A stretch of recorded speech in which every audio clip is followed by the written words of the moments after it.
മാഷാ അല്ലാ മാഷാ അല്ലാ. നമ്മളെ അമാനി ഉസ്താദ് ബദറുസ്സാദാത്തിനെ സംബന്ധിച്ച് ഇങ്ങനെ പറഞ്ഞൊരു വിഷയം കേട്ടപ്പോൾ അത് വല്ലാതെ നമ്മുടെ ഹൃദയത്തിലേക്ക് ആണ്ടു പോകേണ്ട ഒരു വിഷയമാണ്.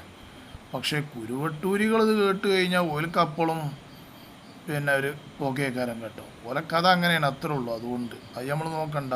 പക്ഷെ അഖിലുസുന്നക്ക് അത് ഏറ്റവും വലിയൊരു സംഗതിയാണ്. ഒന്ന് കേട്ടോക്കാണ് നമ്മൾ അമാനി ഉസ്താദ് ആ നല്ല ഒരു മനോഹരമായ വാക്കിലൂടെ അവതരിപ്പിക്കുന്നത്. നമ്മുടെ 2026 സെൻസോറിയത്തിന്റെ അമാനി ഉസ്താദെ, നിങ്ങളെ പ്രസംഗം കുരുവട്ടൂര് നൗഷാദൊന്നും എടുക്കാൻ കരുതി. നിങ്ങൾ ഈ സെൻസോറി എന്നൊക്കെ പറഞ്ഞാണ്ട് വാക്കുകൾ കട്ടി കൂട്ടി പറഞ്ഞാൽ ഓനിപ്പോൾ ഈ മലപ്പുറം ഭാഷ അല്ലാതെ വേറൊന്നും അറിയില്ല കേട്ടോ. ഔദ്യോഗികമായ പ്രോഗ്രാം ഇന്ന് സ്റ്റാർട്ട് ചെയ്യുമ്പോൾ നമുക്ക് ബദറുസ്സാദാത്ത് തങ്ങളുപ്പാപ്പയാണ് ഉദ്ഘാടനം ചെയ്തു തന്നത്. സൂറത്തുൽ കൗസറിന്റെ ആശയലോകത്തേക്ക് നമ്മെ എത്തിക്കുമ്പോൾ തങ്ങളുടെ കയ്യിലുള്ള കിതാബ് നിങ്ങൾ കണ്ടിട്ടില്ലേ? നഫഹാത്തുൽ മിസ്കി വൽ അംബർ ഫി അസ്റാറി സൂറത്തുൽ കൗസർ. തങ്ങളുപ്പാപ്പ രചിച്ച കിതാബ്. എന്തെല്ലാം തിരക്കുകളുണ്ട്, എന്തെല്ലാം പ്രയാസങ്ങളുണ്ട്, എവിടെയെല്ലാം തങ്ങൾക്ക് എത്തിച്ചേരണം. അപ്പോഴും നമ്മുടെ മുന്നിൽ തങ്ങൾ ദർശനം നടത്തണ്ട. തങ്ങളെ കയ്യിലുള്ള ആ കിതാബിലെ പുറത്തെ ചട്ടയില് ബദറുസ്സാദാത്ത് തങ്ങളുടെ ആ പേരുണ്ടല്ലോ. സെൻസോറിയം SSFന്റെ ഭാഗമായി സംഘടിപ്പിക്കപ്പെട്ട സെൻസോറിയത്തോടനുബന്ധിച്ചാണ് ഈ കിതാബ് രചിച്ചത് എന്ന് അതിന്റെ പുറംചട്ടയിൽ വായിക്കാം. അതുമാത്രം മതി നമ്മൾ നന്നാവാനും, നമ്മൾ മുത്താലയുടെ ലോകത്തേക്ക് പോകാൻ. അത് മാത്രം മതി. കുറെ സന്ദേശങ്ങളൊന്നും വേണ്ട. ചില കിതാബിന്റെ ചട്ട തന്നെ നമ്മളെ നന്നാക്കും. അതങ്ങനെയാണ്. ചില കിതാബുകൾ നമുക്ക് വായിക്കാൻ പറ്റും. ശിഷ്യൻ എഴുതിയ കിതാബിന്റെ ഷറഹ് എഴുതിയ ഉസ്താദുമാരുണ്ട്. ശിഷ്യന്റെ കിതാബിന് ഉസ്താദ് ഷറഹ് എഴുതിയിട്ടുണ്ട്. സബ്ബാനി ഇമാമ അഹ്ലുബൈത്തിനെ കുറിച്ച് എഴുതിയ കിതാബിനെ നമുക്ക് അങ്ങനെ വായിക്കാൻ പറ്റും. ആ ചട്ട മതി നമ്മുടെ ജീവിതത്തിൽ എളിമയും താഴ്മയും രൂപപ്പെടാൻ. കിതാബ് തുറക്കണ്ട, ആ ചട്ടയിൽ തന്നെ ഉണ്ട് നമുക്കെല്ലാം. അപ്പൊ നമ്മുടെ ഉലമാ അവരുടെ വഴിയെ നമുക്ക് സഞ്ചരിക്കാൻ പറ്റും. അതാണ് വിജയിക്കാനുള്ള മാർഗം. അത് മാത്രമാണ് നമ്മളെ അമാനി ഉസ്താദ് പറഞ്ഞ അത് മാത്രമാണ്. ഉലമാഇൻ്റെ വഴിയിലൂടെ നമ്മൾ സഞ്ചരിക്കേണ്ടത്. നമ്മളുടെ പണ്ഡിതന്മാരുടെ വഴിയിലൂടെ നമ്മൾ സഞ്ചരിക്കുക, നമ്മളുടെ ഉസ്താദുമാരുടെ വഴിയിലൂടെ സഞ്ചരിക്കുക. അത് തന്നെയാണ് വേണ്ടത്. ഈ സിദ്ദീഖ് സഖാഫിയും കൂടി പറയുന്നുണ്ടാവും, കൂടി ഒന്ന് കേട്ടു നോക്കാം നമുക്ക്. ഒരാളെ കുറിച്ചും വേണ്ടാത്തത് പറയില്ല. ഹറാമായ ഒരു മുതലിൽ കലരാതിരിക്കാൻ അങ്ങേയറ്റം ശ്രദ്ധിക്കുന്ന പണ്ഡിതൻ. ഞാൻ ഓർക്കുകയാണ്, ഞാൻ ഒരു ദിവസം സുലൈമാൻ ഉസ്താദിന്റെ അടുത്ത് പോയി. എൻ്റെ കൂടെ വേറെ ആളുണ്ട്. അപ്പൊ അദ്ദേഹം ഉസ്താദിനോട് വരക്കാൻ ആവശ്യപ്പെട്ടുകൊണ്ട് ഒരു ചെറിയ പണം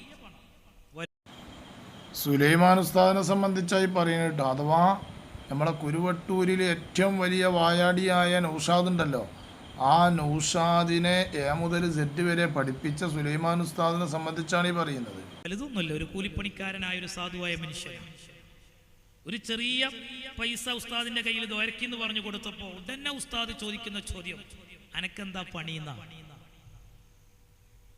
ആ പണി അറിഞ്ഞതിന് ശേഷമാണ് ഉസ്താദ് അത് വാങ്ങിവെച്ചത്. അത്രയും സൂക്ഷ്മത. അതുകൊണ്ടാണ് ആ ഉസ്താദുമാരെ ധിക്കരിച്ചും അവരുടെ പൊരുത്തക്കേട് വാങ്ങിച്ചും എന്തെങ്കിലുമൊക്കെ ലേശം വാചകമടിക്കാൻ കഴിയുമ്പോഴേക്കും ഞാനാണിതെല്ലാം കൊണ്ടു നടക്കുന്നത് എന്ന ഒരു ചിന്ത വന്നപ്പോൾ അവരൊന്നുമല്ലാതെയായി തീർന്നത് ആ വലിയ മനുഷ്യന്റെ ഏറ്റവും വലിയ അത്ഭുതമാണ്. അല്ലാഹു അവിടുത്തെ അത്ഭുതമാണ് എന്നല്ല, കുരുത്തക്കേടാണ്. ആ വലിയ മനുഷ്യൻ്റെ കുരുത്തക്കേടാണ് നൗഷാദിന് സംഭവിച്ചിട്ടുള്ളത്.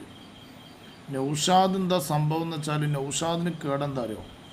നൗഷാദിന് പണ്ട് ഈ അർലാടി പറഞ്ഞ എർലാടി എന്നൊരു ജീവിയുണ്ട്. ഞാനതിൻ്റെ മുന്നേ പറഞ്ഞിട്ടുണ്ടത്. നമ്മുടെ മലപ്പുറം ജില്ലയിലൊക്കെ എർലാടി എന്നാണ് ഇതിന് പറിച്ചത്. ചെറിയൊരു കുഴിയിലിൻ്റെ അത്ര വലിപ്പം ഉണ്ടാവുള്ളൂ. മൂപ്പര പണി എന്താ വെച്ചാൽ ഈ കോഴി വിരിഞ്ഞിറങ്ങിയ കുട്ടികൾ എടുത്തുകൊണ്ട് പോകുന്ന ഒരു പരിപാടിയാണ് മൂപ്പർക്ക്. ചെറിയ കോഴിക്കുട്ടികളെ അങ്ങനെ കൊത്തി തിന്നുന്നൊരു സ്വഭാവമാണ്. അങ്ങനെ മൂപ്പര് കോഴിക്കുട്ടികളങ്ങനെ കൊണ്ടുപോയി ഒച്ചയുമ്പളിയൊക്കെ ഉണ്ടാക്കിയാണ്ട് ആകെ ഒരു കോഴിക്കുട്ടീനെ എടുക്കണമെങ്കിൽ ആലം ദുന്യാവും മുഴുവറിയും. ഒരു കോഴിക്കുട്ടീനെ എടുക്കണമെങ്കിൽ, ഒരു ചെറിയൊരു കോഴിക്കുട്ടിനെ വാരാൻ ആ പ്രദേശം മൊത്തം അറിയും. അങ്ങനെയാണ് ഒരു കോഴിക്കുട്ടിനെ ഈ അർലാടിക്ക് എടുക്കാൻ കഴിയാനുള്ളൂ. എന്നിട്ട് ഈ അർലാടി പറഞ്ഞു, പിന്നെ എനിക്കെങ്ങാനും ആലിൻ്റെ കൊമ്പ് ബലമുണ്ടെങ്കിൽ ഞാൻ ആനനെയും കൊണ്ടുപോയി തിന്നുന്നതാണ്. ആലിൻ്റെ കൊമ്പ് ബലമുണ്ടെങ്കിൽ ഞാൻ ആനനെയും കൊണ്ടുപോയി തിന്നും. അതിൻ്റെ അർത്ഥം ഈ ആനനെ കൊണ്ടുപോയാണ്ട് വെക്കാൻ മാത്രമുള്ള ഉറപ്പ് ഈ മരത്തിൻ്റെ കൊമ്പ് ഒരൊറ്റ കൊമ്പിനും ഇല്ലാത്തത് കൊണ്ടാണ് ഞാൻ ആനനെ കൊണ്ടുപോകാത്തത്. ആര്? എർലാടി പറയാം. എർലാടിക്ക് ഇത്രമാത്രം വർത്തമാനം പറയാനുള്ള ധൈര്യം കിട്ടിയത് എന്തുകൊണ്ടാന്ന് വെച്ചാൽ ഈ ചെറിയൊരു കോഴിക്കുട്ടിനെ കൊണ്ടുപോകുമ്പോൾ ആ പ്രദേശം മൊത്തം ആൾക്കാർ ഭയങ്കര കോഴിക്കുട്ടികളും ആ കൊച്ചിമണി ഉണ്ടാക്കുകയാണല്ലോ. ഈ കോഴിക്കുട്ടികൾ ഒച്ച ഉണ്ടാക്കുമ്പോൾ തള്ളക്കോഴി ഒച്ച ഉണ്ടാക്കും. തള്ളക്കോഴി ഒച്ച ഉണ്ടാക്കുമ്പോൾ അടുത്തു കൂടിയുള്ള പെരക്കാർ മുഴുവനും ഇറങ്ങും. അവിടെ ആകെ ഒരു ജഗ പുകയക്കാരം. ഈ ചെറിയൊരു എർലാടിനെ കൊണ്ടുണ്ടായ ഗതികേടാണിത്. എന്നതുപോലെ ഇതും കണ്ട് കണ്ടപ്പോൾ ഈ എർലാടി വിചാരിച്ചു ഞാൻ തന്നെ വലിയത് എന്ന് വിചാരിച്ചിട്ട് എനിക്ക് ആനനെയും കൊണ്ടുപോയി തിന്നാം. പക്ഷെ മരം അതിന് മാത്രം ലൈറ്റാണ് എന്നുള്ളിടത്തേക്ക് എർലാടി എത്തി. അവിടേക്ക് ആരെത്തി? നമ്മളെ നൗഷാദ് എത്തി. ഈ എർലാടിൻ്റെ സ്ഥാനത്തേക്ക് നൗഷാദ് എത്തി. അതാണ് നൗഷാദിനെ പറ്റിയ കേട്, അല്ലാതെ വേറൊന്നുമല്ല. ഇവനെ ദർസ് പഠിച്ചിരുന്ന കാലഘട്ടത്തിൽ അങ്ങനെ തന്നെയാണ്. ഇവനെന്താണെന്ന് വെച്ചാൽ ദർസ് പഠിച്ചിരുന്ന കാലഘട്ടത്തിൽ ഉസ്താദിൻ്റെ അടുത്തേക്ക് ഒരാൾ വരികയാണെങ്കിൽ ഇവനെ കാണണം. സുലൈമാൻ ഉസ്താദിനെ കാണണമെങ്കിൽ ഇവനെ കാണണം.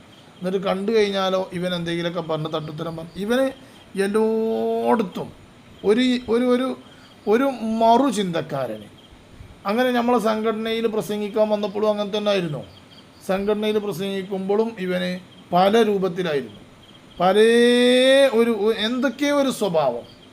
ഇങ്ങനെ ഒരു പ്രസംഗത്തിന് ഇവനെ കൊടുന്ന് ഇവൻ വന്നപ്പോൾ ഇവൻ സ്റ്റേജിൽ കാലുമലക്കാല് കയറ്റിയിട്ട് ഇങ്ങനെ ഇരിക്കുകയാണ്. കാലുമലക്കാല് കയറ്റി ഇങ്ങനെ ഇരിക്കുകയാണ് നൗഷാദ്. നമ്മളെ സംഘടനയിലായപ്പോൾ ഉണ്ടായൊരു സംഭവമാണ്. കാലുമലക്കാല് ഇങ്ങനെ കയറ്റി ഇരുന്നപ്പോൾ ആ സ്റ്റേജിലേക്ക് ഒരു തങ്ങൾ കയറി ചെല്ലുകയാണ്. തങ്ങൾ കയറി ചെന്നപ്പോൾ ഓന കാലൊന്നും ഇതാക്കി വെച്ചിട്ടില്ല. ഓന അങ്ങനെ ഇരുന്നു. അങ്ങനെ തങ്ങൾ എന്നോട് പറഞ്ഞതാണ്, ഏത് ഇവൻ്റെ ഈ പോക്ക് ശരിയല്ല കേട്ടോ എന്ന്. നമ്മളിൽ സജീവമായിട്ടുണ്ടെന്ന് കേട്ടോ. അന്ന് ഇങ്ങനത്തെ കുരുവട്ടൂരും ബലവട്ടൂരും ഒന്നുമില്ല. അതിൻ്റെ മുന്നേ മൂപ്പരുടെ ആ ഒരു കിബിർ ഭയങ്കരമാണില്ലേ എന്നാണ് എന്നോട്. അതെന്ത് ചോദിച്ചു, എന്താ നിങ്ങളപ്പം നിങ്ങൾ അങ്ങനെ പറഞ്ഞത് ചോദിച്ചു. അതല്ല, നമ്മളിപ്പോൾ ഇനി ഒന്നും അല്ലെങ്കിൽ ഒരു തങ്ങൾ എന്നുള്ള അവിടെ അനൗൺസൊക്കെ ചെയ്യുന്നുണ്ടല്ലോ, ഒരു തങ്ങൾ എന്നുള്ളൊരു പേര് പറഞ്ഞു കാണ്ട് നമ്മൾ ആ സ്റ്റേജിലേക്ക് ചെന്നപ്പോഴും ഇപ്പോൾ കാലൊക്കെ ഇങ്ങനെ കയറ്റിയിട്ട് ഇങ്ങനെ ഇരിക്കുകയാണ് ഇയാൾ. ഇവനെന്നല്ല പറഞ്ഞാൽ ഇയാൾ കാലൊക്കെ ഇങ്ങനെ കയറ്റിയിരിക്കുകയാണ്. സംഭവം അയാൾ പ്രഭാഷകൻ തന്നെയാണ്, എങ്കിലും ഒരു സദസ്സിനെ മാനിച്ചിട്ട് ഒരു ഇതും കൂടി ചെയ്തില്ല മൂപ്പര്. അതൊരു എന്തോ ഒന്ന് തോന്നിപ്പോയി എനിക്ക് എന്നോട് ആ തങ്ങളും പറഞ്ഞു. എൻ്റെ നാട്ടുകാരനായ ഒരു തങ്ങൾ എന്നോട് പറഞ്ഞൊരു സംഗതിയാണിത്. ഞാൻ പറഞ്ഞു കൊണ്ടുവന്നത് അത്ര അന്നേ ഓനങ്ങനെ ഓനൊരു കിബിറ. ഞാനാണ് വലിയ ആൾ, ഈ എർലാടിൻ്റെ മാതിരി ഞാനാണ് അത്യാവശ്യം തിരക്കടില്ലാത്ത, എനിക്കെല്ലാം കൈകാര്യം ചെയ്യാൻ വയ്ക്കും. അതാണല്ലോ എപ്പോഴും നടക്കുന്നത്.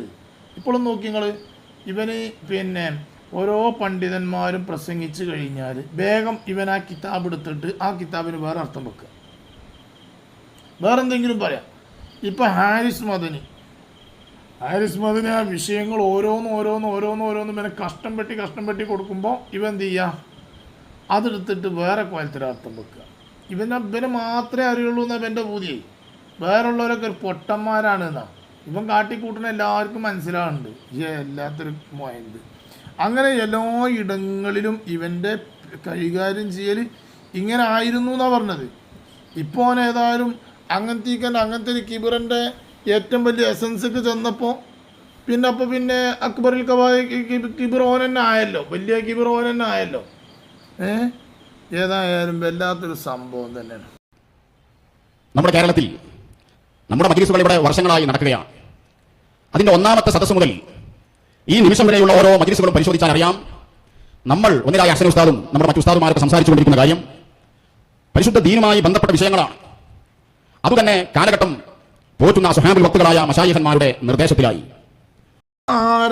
ആരാമോ എൻ്റെ കാലം പോറ്റുന്ന അസ്ഹാബുൽ വക്കത്ത്, എൻ്റെ കോമാട്ട് ചാലിൽ അത്തോ ബീരാണ്ടിയോ ഓരോ കാലം പോറ്റുന്ന അസ്ഹാബുൽ വക്കത്ത്.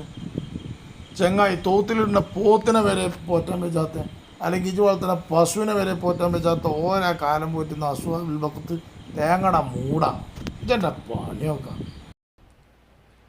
മശായിഖന്മാരെ മൊത്തം പുച്ഛിക്കുകയും അവരെ പരിഹസിക്കാനും സമൂഹത്തെ ആ രൂപത്തിൽ ഒരുപാട് ശിഷ്യന്മാരെ വളർത്തിയെടുത്ത് മശായിഖമാരെന്ന് കേൾക്കുമ്പോൾ ത്വരീക്കത്ത് അങ്ങനെയുള്ള പേരുകളെ പോലും വളരെ മക്കാറാക്കിക്കൊണ്ടുള്ള ഒരു ഇടപെടൽ ഈ കേരളത്തിൽ സൃഷ്ടിച്ചെടുത്ത ഒരാളാണ് പൊന്മള അബ്ദുൽ ഖാദർ മൗലവി.